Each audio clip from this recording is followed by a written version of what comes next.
Muito bom dia, muito boa tarde, muito boa noite para você que está assistindo esse vídeo agora. Para você que não me conhece, meu nome é Arthur Maravas, eu sou atualmente professor de Geografia do Brasil do curso Paulo Freire e hoje nós vamos dar prosseguimentos com a nossa matéria de Geografia do Brasil, agora para encerrar o nosso conteúdo de 2020, certo? Conversei com coordenação do curso, com alguns professores e a gente preferiu reduzir o conteúdo mesmo para caber tudo no nosso horário, para conseguir dar tudo até o final do ano. Existem alguns outros conteúdos extras que foram abordados, trazidos na apostila 3, mas que a gente não vai secar no conteúdo programático da nossa disciplina esse ano. Mas se for o caso, a gente pode trazer aulas extras, conteúdos extras, materiais para estudo, tá certo?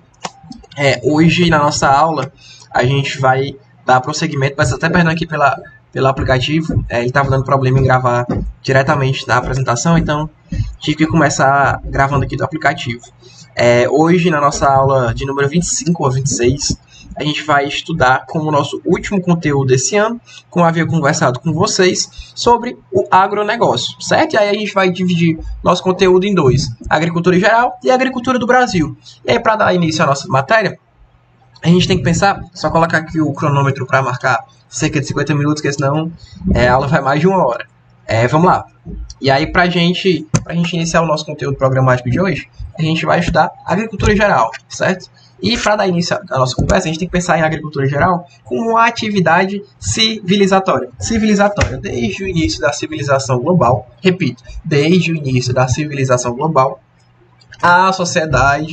sociedade que é um termo que, como professor de filosofia, acredito eu, já discorreu com vocês, é um termo que está em constante modificação e que não é o mesmo do início da atividade civilizatória. Mas, enfim, a sociedade ela foi se modificando e, baseada nessas modificações, vamos lembrar que a sociedade, há muito tempo atrás, ela era uma sociedade nômade, então eles se deslocavam de local em local em busca de quê? Em busca de locais para sobrevivência, em busca de um clima cada vez mais ameno, em busca de comida e bebida, no caso água, né, e recursos para sobreviver. E essa atividade ela foi se modificando. As pessoas elas deixaram de ser nômades e passaram a ser sedentárias. Não o sedentarismo que a gente tem hoje, esse sedentarismo da pessoa cansada, mas as pessoas passaram a se acomodar em locais, passaram a se estabelecer em locais. Professor, por que isso aconteceu? Como é que isso aconteceu? Galerinha, isso aconteceu porque aconteceu no mesmo momento em que surge uma coisa chamada agricultura. Professor, o que é agricultura? Simples.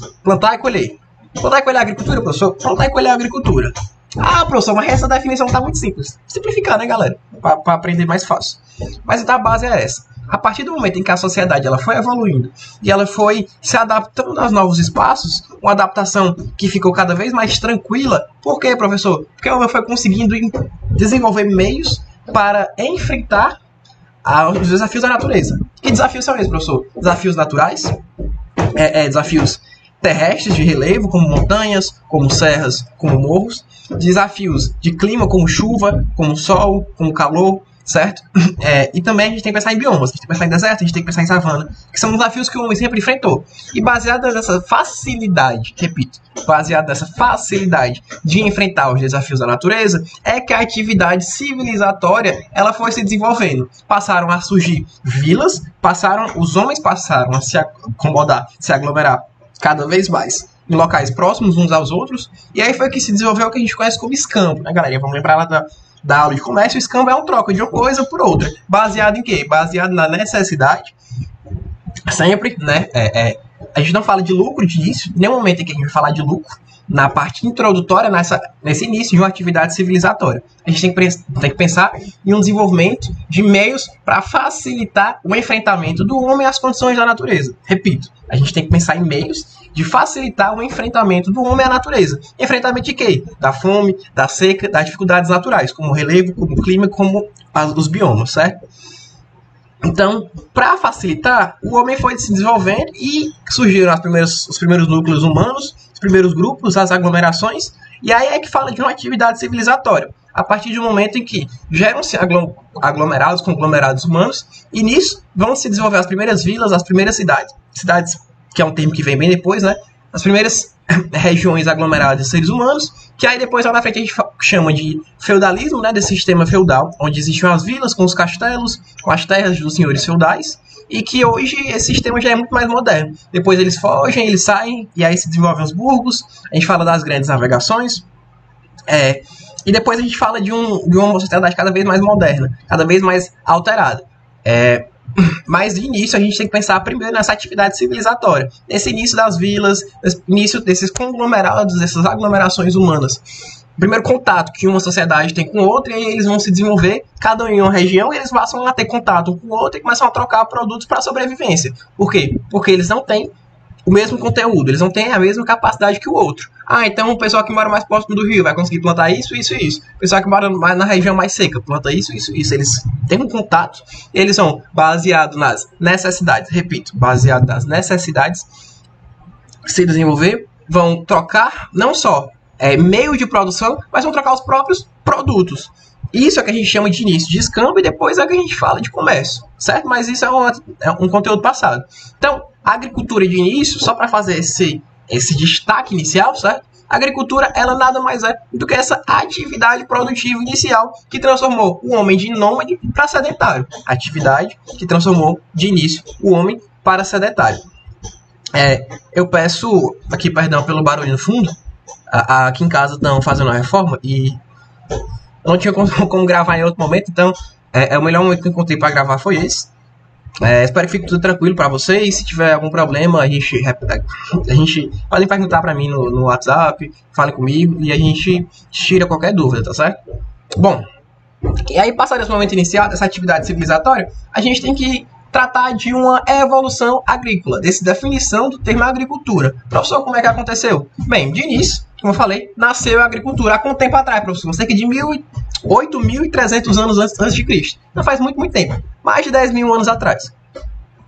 As sociedades foram evoluindo baseadas em quê, professor? Baseado na agricultura, que é o que tinha na época. Baseado nesse sedentarismo, que é o modelo da época. Surgem as vilas e as aldeias mais de 3 mil anos depois, né, quando essas trocas, essa necessidade do ser humano passa a ser cada vez maior, então ele vai ter mais contato com outras vilas, com outros conglomerados, eles passam a se unir em prol de um bem maior. Quando a gente pensa em aldeia, em vila, a gente tem que pensar sempre em bens maiores. E eles vão se adaptar, vão se estabelecer aonde? Nos vales férteis, próximos a rios, próximos a áreas onde a produção agrícola vai se desenvolver cada vez mais. Professor, você está falando muito rápido, não estou entendendo. Galerinha, não vou pensar em agricultura, pensa no Egito, cara. Pensa no Egito. Professor, mas o Egito, sociedade que hoje não é nada. Mas a gente vai lembrar do Antigo Egito, né, que é a primeira civilização que a gente estuda lá nos livros de história.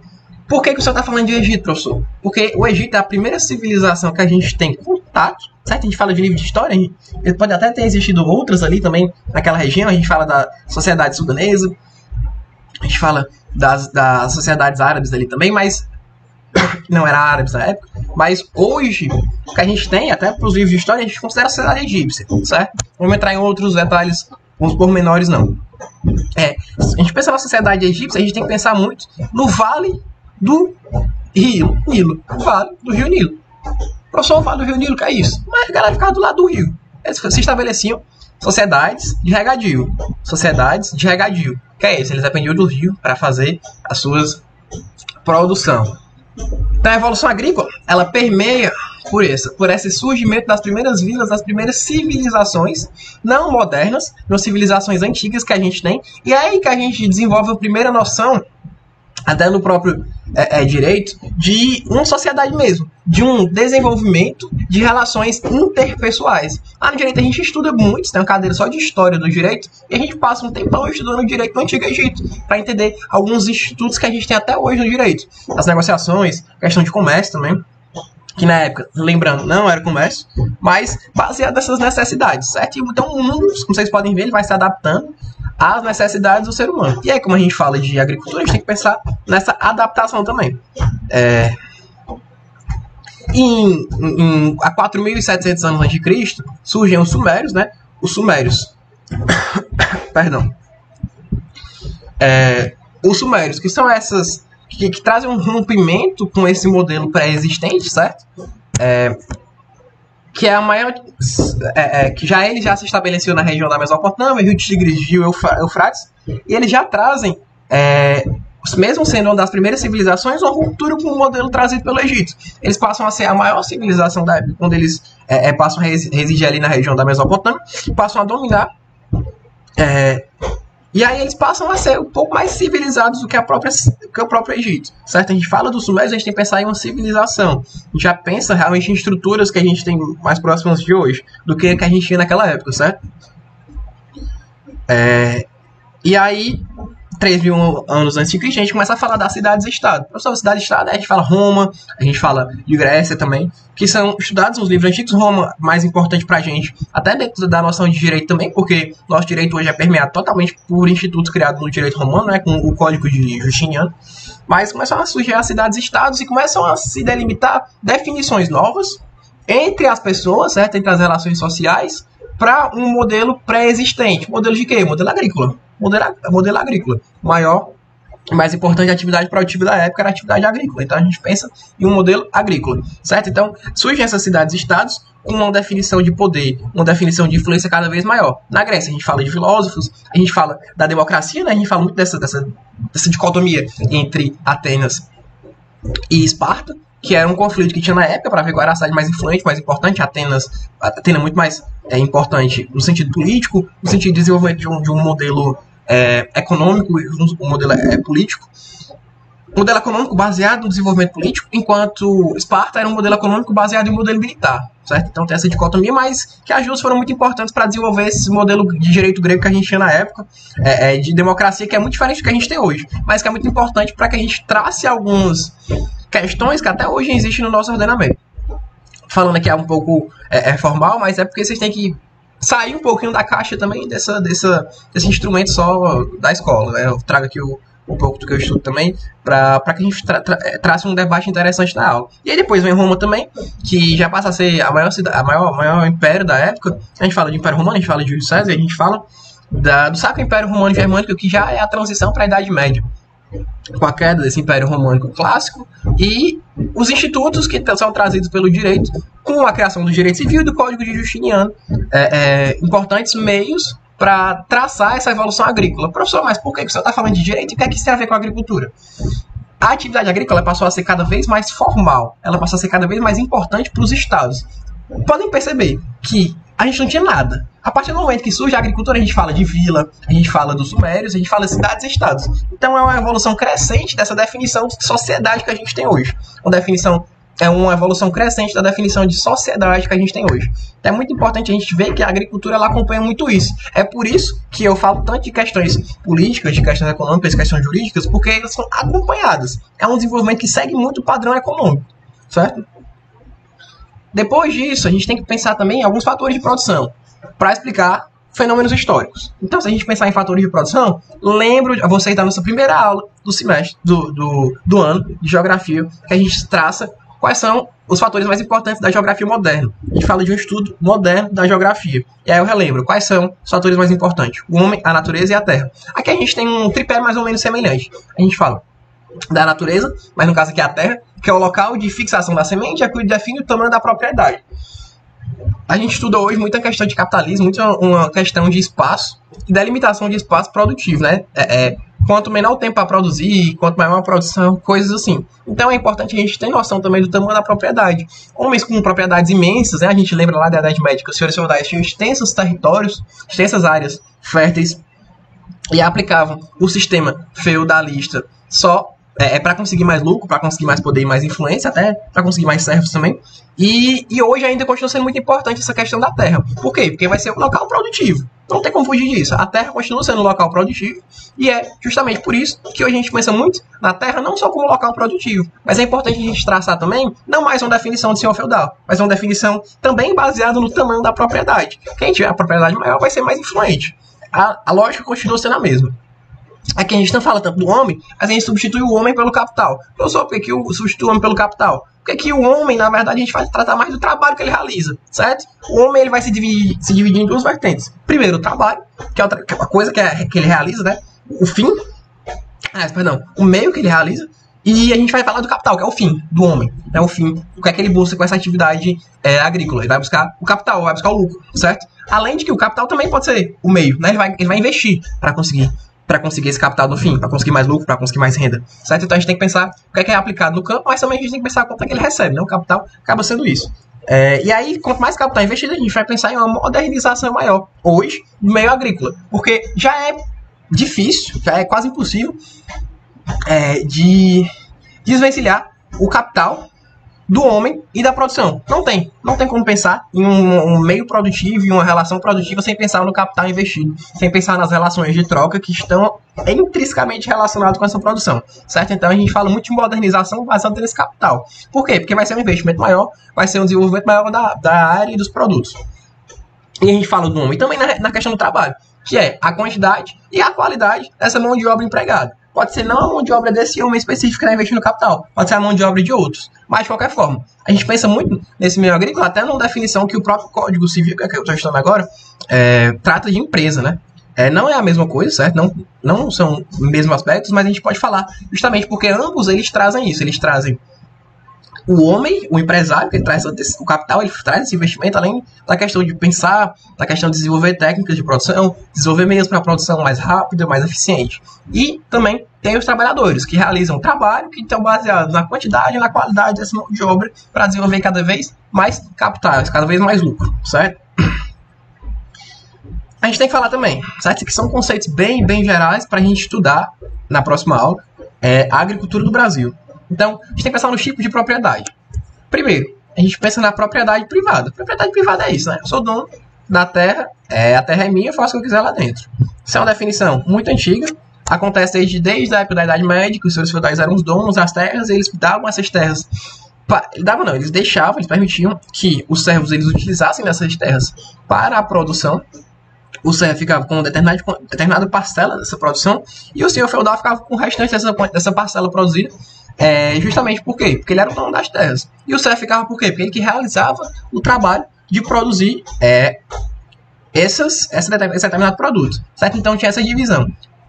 Tinha também, né, que a gente fala muito, dos sovkhozes, que são as fazendas estatais. A gente lembra muito de um modelo da Rússia socialista, da China também, que era um modelo de fazenda estatal, fazenda coletiva, onde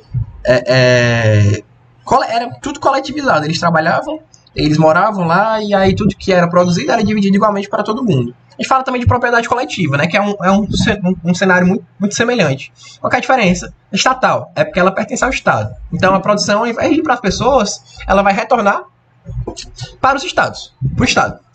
E aí, indo para o Estado, depois o Estado vai fazer a disseminação correta, vai dividir igualmente, certo? A gente pensa na ideia de comunismo. A gente fala de propriedade coletiva. Qual a diferença de sovkhozes para kolkhozes? Sovkhozes pertence ao Estado, kolkhozes pertence ao grupo de pessoas que trabalham lá, certo? A gente tem várias. Egídios, comunas, kolkhozes, kibbutzim. Vocês não precisam decorar esses nomes, mas precisam saber que tem essa diferença, principalmente entre sovkhozes e kolkhozes, em relação a quem é o dono, quem é que organiza, quem é que estrutura isso. E uma delas, no caso da estatal, é o Estado. No caso da propriedade coletiva, é o grupo de pessoas que lá trabalham. Assim como nos égídios, nas comunas e nos kibbutzins. Certo? E agora, passando um pouco, a gente vai falar sobre o conjunto de técnicas usadas para essa agropecuária, esse modelo agropecuarista. O primeiro delas é a densidade de produção. Professor, densidade de produção, o que é isso? A gente tem dois tipos. Se caracteriza pelo sistema extensivo e pelo sistema intensivo. Sistema extensivo. Sistema extensivo, o principal elemento é a terra. No sistema extensivo, o principal elemento é a terra. No sistema extensivo, a gente trata de técnicas rudimentares, um modelo onde ocorre o esgotamento das terras, o esgotamento dos solos e a rotação de terras. Então, vamos explicar alguns conceitos aqui. A gente pensa em um sistema mais extensivo, a gente vai pensar em algo muito menos profissional. Algo muito mais baseado numa necessidade sobrevivência do que numa necessidade acumulatista. Então, quando a gente for falar sistema extensivo, tem que pensar que o principal elemento é a terra. A terra. Por quê, professor? Por que é a terra? Parece meio óbvio, né, que a terra, mas quando a gente pensa em um sistema intensivo, não vai ser mais a terra. O principal elemento vai ser o capital. O capital vai ser o principal elemento. Então, vai produzir. Quanto mais produzir, melhor, vai ganhar mais dinheiro, certo? Então, o principal elemento não vai ser a terra, vai ser o capital. Então, ninguém está preocupado se vai esgotar o solo, se vai quebrar, se vai matar, certo? Sistema extensivo, a gente tem técnicas rudimentares. Como eu falei, não é profissionalizado. É um sistema muito mais baseado na necessidade. Tem a família que trabalha, às vezes até tem um empregado ou outro, mas é mais retornado para a família. Ocorre o esgotamento dos solos porque não existem técnicas tão avançadas assim para utilização desses solos. E é justamente por isso que trata-se dessa rotação de terras. Aí você deve estar se perguntando, professor, mas rotação de terra é algo muito novo. A gente fala de rotação de terras hoje. É uma coisa que a gente usa hoje. Mas é uma definição muito antiga. A China, de muitos milênios atrás, ela já usava a rotação de terra. Se vocês forem estudar, até caiu no Enem 2016, eu acho. Era uma questão sobre rotação de terras, né? Sobre rotação de culturas. E isso é uma coisa que é utilizado há milhões de anos, justamente baseado na necessidade de produzir mais e não ter tanto problema assim da perda das terras. Surgiu também com o sistema extensivo e em alguns momentos o sistema intensivo usa também. Como eu falei, é uma mão de obra não qualificada, porque ele não está preocupado com a profissionalização do trabalho. Está preocupado em produzir e retornar essa produção para si mesmo, não o capital, mas a produção baseada na necessidade. É por isso que tem uma menor densidade produtiva. Para a família, é para amigo, é para a vila, certo? Não é em uma coisa mais de uma densidade maior, certo? É extensivo justamente porque assim, é distribuído, é dividido, é organizado. Quando a gente pensa em sistema intensivo, já vai pensar em totalmente oposto. Qual que é o principal elemento? O capital. O capital é o principal elemento. Então, a gente vai pensar aqui no sistema intensivo e lucro. A terra passa a ser um agente secundário. Claro, vai estar lá, claro, estamos falando de agricultura. Mas como ele vai produzir, baseado no que ele quer. Ah, não, eu vou querer ganhar bem muito dinheiro, então pronto. Então é baseado no capital. É uma maior densidade produtiva, então vai ser uma terra maior quantidade de produtos. A gente fala muito aqui no sistema intensivo e até um modelo que é historicamente usado no Brasil. O sistema de plantation, que é latifúndio, né? Latifúndio é uma grande área produtiva. Monocultor, a gente só usa o mesmo produto em toda a distribuição para exportação. Latifúndio, monocultor para exportação. Porque por ser uma área muito grande, tem uma maior densidade produtiva, é sempre para exportação, porque ele vai produzir mais, vai ter um uso permanente dos solos, mas muitas vezes é voltado para fora do país. Rotação de culturas, até para preservar os solos também, porque precisa plantar mais e mais e mais. O uso de fertilizantes e adubos, que destrói a natureza, assoreia os rios, piora a qualidade da água, né? A gente fala muito de fertilizante e adubo para ter uma qualidade melhor dos produtos, mas ao mesmo tempo acaba que é prejudicial à saúde não só nossa, mas das plantas e dos animais nativos de determinada região. Né? Sementes selecionadas para ter uma qualidade maior do que produzir. Vocês percebem aqui a diferença. Lá eles querem produzir para sobreviver. Porque eles querem produzir para ter uma qualidade maior para vender mais caro. Certo? Porque o principal elemento é o capital. A mecanização da produção, fazer cada vez mais rápido, cada vez em menor tempo, para vender mais, lucrar mais. E uma mão de obra qualificada. Por quê? Tem que ser com maior qualidade do que é produzir para conseguir vender a preço cada vez maior. Certo? A lógica é tranquila aqui, acho que vocês entenderam. E aí, falando de densidade, a gente tem um sistema extensivo aqui na esquerda, sistema intensivo na direita. É muito mais prejudicial ao animal o sistema intensivo. Né? Ele fica preso, não tem tanta liberdade assim, mas fica mais fácil para quem é o dono conseguir controlar a quantidade de animais, o que é produzido pelos animais. No extensivo, não. No extensivo, eles estão mais preocupados em deixar o gado solto, vai lá de vez em quando, olha e tal, cuida dele. É uma proximidade cada vez maior no sistema extensivo. Segunda técnica de produção que a gente usa são as técnicas. Segundo conjunto de técnicas, a gente pensa nas técnicas por si só. Né? Essas técnicas que são utilizadas na produção desses agrossistemas. Primeiro delas é a produção arcaico ou tradicional. Produção arcaico ou tradicional, relembrando aqui para vocês, é a produção que a gente tem lá no início da civilização humana, quando a gente pensa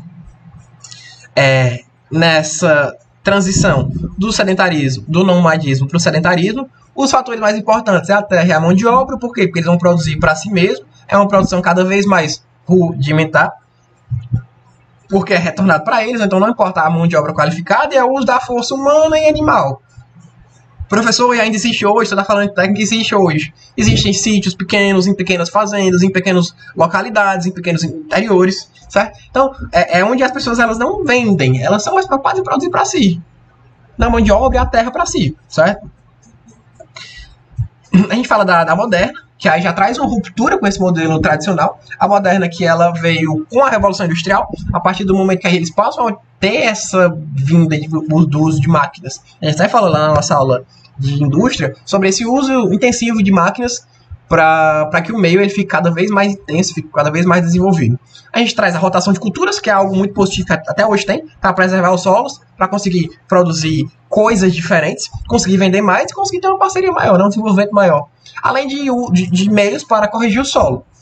Então, calagem. A gente pensa muito nessa destruição dos solos que é vindo com a agricultura moderna. Então tem que inventar, tem que desenvolver novos meios para que ocorra cada vez menos. E conseguir. Isso porque eles querem cada vez plantar mais, vender mais, lucrar mais. Essa é a lógica. Vender mais, produzir mais, vender mais, lucrar mais. Tranquilinho? Até aqui. Aí a gente fala da contemporânea. É que a gente usa hoje. Não sei qual é a diferença da moderna para a contemporânea. Conforme o tempo vai evoluindo, foi se desenvolvendo cada vez mais a agricultura. A gente tinha a arcaica, que até hoje usa. A gente tinha a moderna, que também até hoje usa. E a gente tem a contemporânea, que é cada vez mais desenvolvida. A gente pensa no mundo, o mundo ele vai evoluindo e vai cada vez se desenvolvendo mais. Pode ser pro bem ou pro mal. A gente fala de grandes máquinas agrícolas, né? Vê que ocorreu essa implementação cada vez mais massiva dessas máquinas agrícolas. A gente fala de fertilizantes, herbicidas e pesticidas. Isso para matar as pestes, conseguir produzir mais. Conseguir produzir com qualidade maior em um tempo menor e vender cada vez mais. Isso por quê? Porque a gente tem que pensar na lógica de elevado investimento de capitais. Repito, uma lógica de elevado investimento de capitais. Então o homem ele vai estar preocupado em reverter esse dinheiro que foi gasto com ele na produção. Tô gastando dinheiro com a produção, vai fazer o quê? Quero que a produção seja melhor, seja de qualidade, que seja produzido cada vez mais rápido, para eu conseguir produzir mais e vender mais. Essa é a lógica, galerinha. A lógica que eu vou repetir aqui nessa aula várias e várias vezes e vai facilitar a vida de vocês. A gente fala também de sementes selecionadas e transgênicas, lembrando que seleção de sementes também, qualidade maior do que é produzido. E transgênico não significa que seja ruim. Repito, transgênico não significa que seja ruim, significa que é modificado industrialmente, não é naturalmente modificado, é industrialmente modificado. Pode ser que venha ruim, pode ser que venha bom, não sei, né? Mas é modificado. É isso que está dizendo, transgênico modificado, certo? Desmistificar essa coisa para você. Então, os transgênicos não é uma coisa ruim. O transgênico, na verdade, é inclusive uma coisa muito boa para a economia brasileira, por exemplo. Ele falar que no caso da soja. A soja que é o maior produto de exportação brasileiro. Não sei se vocês viram, mas o Bolsonaro, mesmo tendo a soja como o maior produto de exportação brasileiro, ele importou mais de 30 mil toneladas. 30 mil toneladas dos Estados Unidos. De soja dos Estados Unidos. Por que ele fez isso, professor? Porque é o Bolsonaro, né, galera? Ele quer manter essa parceria com os Estados Unidos, ainda quer manter essa hierarquia entre Estados Unidos e Brasil. Mas o Brasil não precisa disso. O Brasil é um dos maiores países produtores de soja. E quando a gente estuda lá em comércio quais são os maiores produtos exportados e importados do Brasil, a gente não fala de importado de soja, a gente não fala. A gente fala exportado, o maior produto exportado é a soja. Mas a transgênica é bom. Por exemplo, a soja, que antes ela só conseguia ser produzida em climas como os climas do sul do Brasil, hoje ela consegue ser produzida no Centro-Oeste. Ela consegue ser produzida no Piauí, consegue ser produzida no Maranhão, consegue ser produzida no Ceará. Onde você colocar para ela ser produzida, ela consegue. Por que isso, professor? Porque ela é transgênica. Modificaram ela para que existissem sojas que conseguissem ser produzidas em locais de clima diferente do clima que a soja é acostumada a ser produzida. Repito, modificaram a soja para que a soja conseguisse ser produzida em locais. Agora tá foda, porque tá o cachorro latindo e o cara batendo aqui.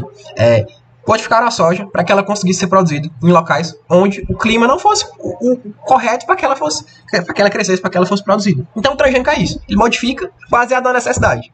Modifica baseado na necessidade. Qual é essa necessidade? Necessidade de uma qualidade maior. Necessidade de um tempo menor. Necessidade de ser produzido em um local diferente. Isso é bom e ao mesmo tempo é ruim. A gente pode falar de fatores negativos aqui, como por exemplo, o avanço da fronteira agrícola, a destruição de recursos naturais, destruição de biomas naturais brasileiros. Por que isso, professor? Porque o mais importante não é o meio ambiente. Falei e repito para vocês. O mais importante para o Brasil não é o meio ambiente, é o desenvolvimento agrícola. A agricultura é o principal produto rentável brasileiro. A agricultura é o principal produto rentável brasileiro, onde o Brasil consegue mais dinheiro. Então, o pessoal está mais preocupado, tanto que tem até a bancada ruralista, né?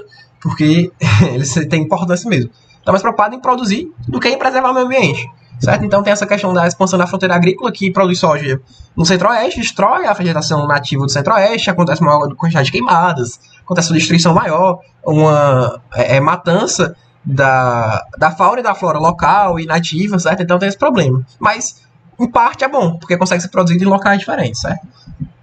O que vai ser feito com isso depois, a gente pode até discutir se é bom ou não, mas que consegue ter essa facilidade, consegue.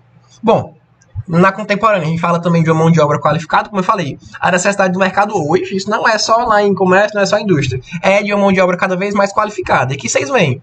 Por que teve tanto desemprego? Por que teve tanta gente saindo do campo para ir para a cidade? Porque tinha uma necessidade de uma mão de obra cada vez mais qualificada. Uma mão de obra que conseguisse produzir mais em menor tempo. Uma mão de obra que soubesse como é que funciona a semente, qual semente é boa, qual é ruim, qual produz rápido, qual produz menos, né? Qual semente é para esse clima, qual não é. Então tem essa questão da mão de obra. Uma necessidade básica da produção. Produção essa que já perdura há alguns anos, certo? Então a gente fala muito dessa necessidade. E aí é por isso que tem que ter essa necessidade da mão de obra, certo? A gente fala também dessa maior integração entre agropecuária, indústria e mercado. Não é à toa que a gente tem falado sobre mercado, depois sobre indústria, e agora está terminando o nosso ano falando de agropecuária e de agronegócio. Porque não há como desvincular esses três. Como assim, professor? Explica mais um pouquinho. Pronto, vamos falar da agricultura. A gente acabou de ver que a agricultura ela tem um intensivo de máquinas agrícolas, o uso intensivo. Esse uso é feito por meio de quê? Como? Né? Qual a necessidade que traz a partir disso? É justamente na indústria intermediária. Falamos que a indústria intermediária ela produz essas máquinas, esses utensílios que são utilizados em outros, seja no comércio, por meio de computadores, essas coisas, ou seja na agricultura, por meio de grandes máquinas agrícolas. Então tem essa integração. Agricultura e indústria. E agricultura e mercado, professor, como é que funciona? Bem, agricultura e mercado é aquela coisa. Que adianta eu produzir se eu não vou vender? Então, como a necessidade do ser humano ela foi virando cada vez mais lucrativa, cada vez mais especulativa, teve essa necessidade de interligação entre a agropecuária e o mercado. Esse mercado hoje que ele é muito mais empresarial, como a gente fala, a gente viu lá no início da nossa aula. Então, tinha que vender, tinha que pensar em vender, escoar esses produtos de alguma forma. Como? Pelo comércio, pelo mercado, seja o comércio interno, seja o comércio externo, certo? Então tem essa necessidade contemporânea. E aí a relação indústria e mercado a gente falou na nossa última aula de indústria que vai estar linkado aqui nesse vídeo, certo? Contemporâneo também passamos. E aí a gente vai falar agora, porque meu computador vai descarregar, de técnicas de cultivo, certo? Meios de como é que o ser humano ele consegue produzir com a melhor qualidade, ou como é que ele faz para produzir essas plantas, essa agricultura, certo? Essas técnicas de agricultura. Então vamos lá. O plantio sobre as palhas, certo? A gente coloca a palha, essa palha que serve para fermentar os solos, para dar uma qualidade maior aos solos, para que a planta ela cresça com uma maior qualidade, ela cresça melhor. E aí o que acontece? Aí, eu falei para vocês. A utilização da palha, a conta faz o quê? Bota a palha em cima da matéria orgânica e embaixo a gente deixa realmente as raízes das plantas e a terra como um todo. A palha, ela dá uma qualidade maior, ela impede que tenha essa erosão do solo, porque ele vai compactar o solo, vai deixar juntinho, que tenha menos plantas daninhas para comer, até uma solução natural para aquilo que a gente conhece como herbicida, né, pesticida, em vez de matar com coisas que poluem a natureza, a gente vai utilizar palha, que até fermenta melhor a planta, transforma melhor, certo? Não tem que usar técnicas para isso, é só colocar realmente a palha e deixar compactar, beleza? E aí, como eu falei, o sistema de rotação de terras e de culturas, né? Tem de terra e de cultura. Não só qual a diferença? Terra que a gente usa essa terra aqui hoje, deixa descanso, usa outra. Cansou? Troca dessa para essa, troca dessa para essa. E de cultura? Não, aqui nessa mesma terra a gente vai deixar assim, ó, milho e essa daqui com trigo. Amanhã, essa daqui com trigo e essa daqui com soja. Amanhã, essa daqui com soja e essa daqui com milho. Certo? Então vai ficar mudando. Milho, trigo, soja, milho, trigo, soja, milho. Vai ficar mudando. Cada um com um, depois troca. Por quê? Porque cada produto usa mais ou usa menos da terra. Precisa de mais água ou menos água. Então, varia muito. Pra quê? Porque um usa mais, outro usa menos. Eu não coloco o que usa mais depois do que usa menos. E aí, o que acontece, professor? Ele vai deixar a terra menos gastada, menos desgastada. Não precisa ficar tendo que usar as técnicas de recomposição, reutilização do solo. A gente usa essa rotação de culturas que acaba fertilizando o solo, acaba usando menos o solo e agredindo menos a natureza, certo? E aí tem a utilização de plantio em curvas de nível também, né, como a gente falou.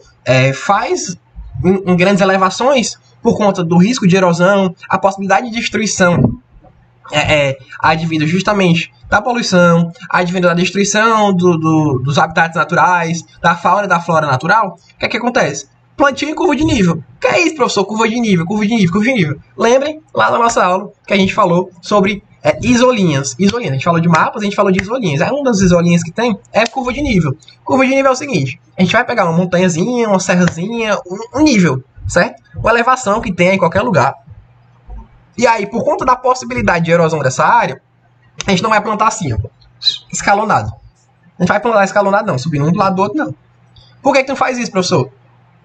Escalonado não, perdão, no deslize, assim, num desnível. Por que não faz isso, professor? Porque na hora que vier o vento, que vier a água, que vier a chuva, aí passar e a terra aí vem alagando e derrubando as árvores todas. A gente planta como, professor? A gente planta em curvas de nível.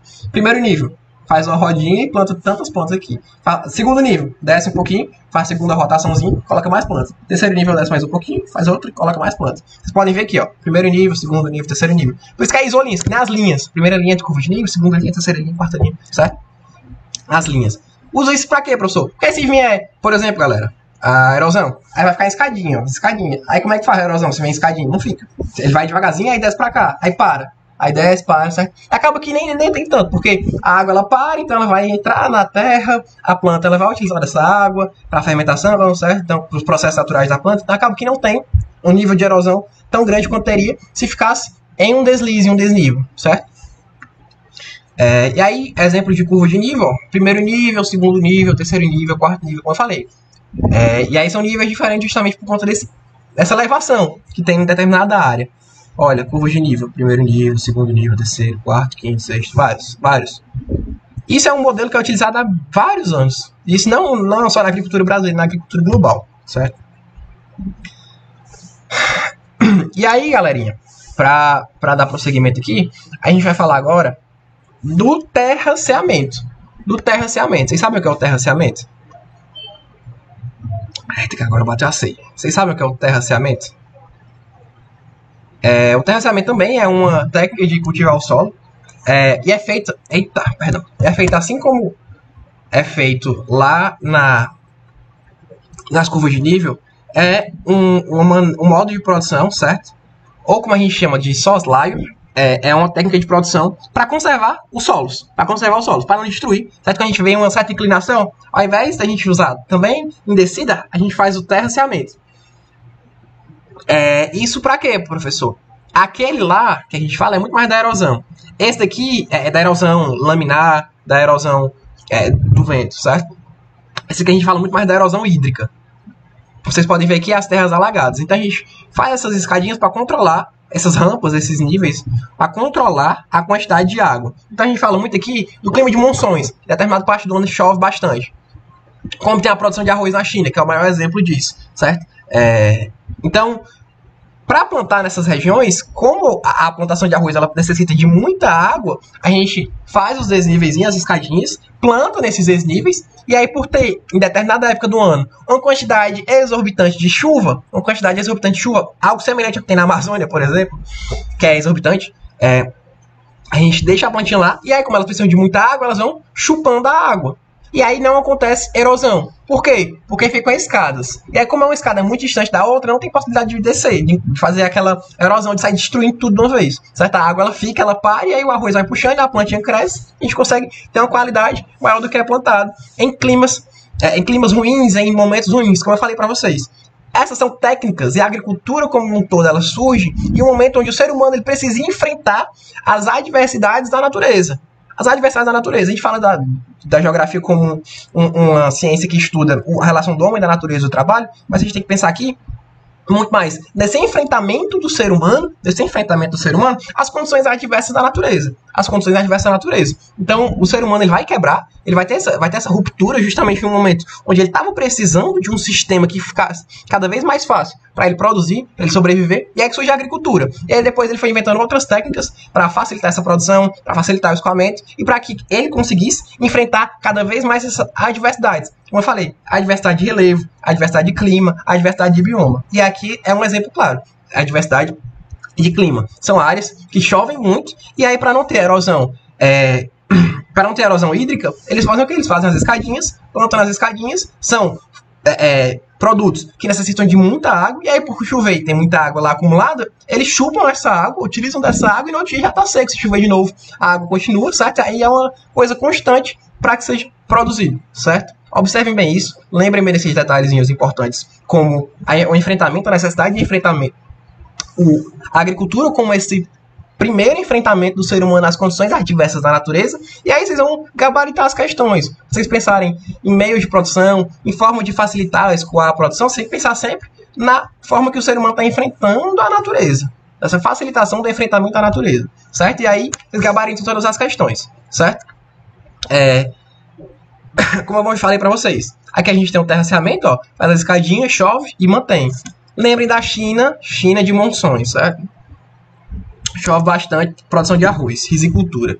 E aí, como eu falei, ó, como é que faz o terraceamento? É algo bem semelhante ao que a gente tem nas curvas de nível. Planta aqui a primeira, faz rodar grauzinho, segunda, tal, e aí deixa espaço. Esse espaço é para quê, professor? Para que entre uma plantação e outra, se acumule água suficiente para que a plantação de trás ela consiga se utilizar para crescer.